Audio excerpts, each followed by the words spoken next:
Welcome.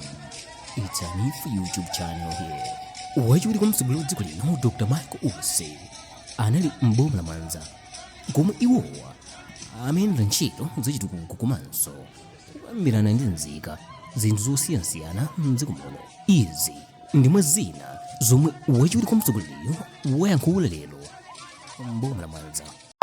Zitukuko zimene zalankhulidwa kuno zachipatala, sukulu, komanso kufuna kuti moyo wa anthu kunoko upite pasogolo.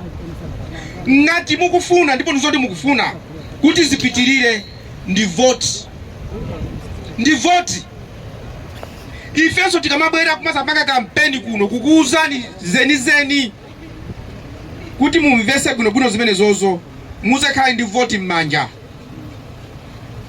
Muzakhale kuti mwalembesa mukatani kodi mukavota apa amene alembesa ndi angati?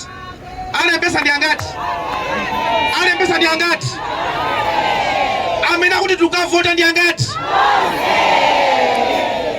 Tibweraso tukuno ndikuuzani kuti izizi yayi vote ili pati?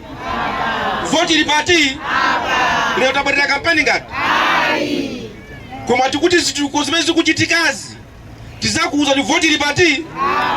Chifukwa nyama ikaphedwa ndiopanda mphiri omwe amafuna akachekepo. Tikumvana iti?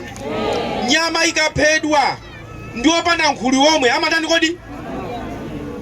Inuyo mungothokoza Mulungu kuti Mulungu ndi wabwino nthawi zonse.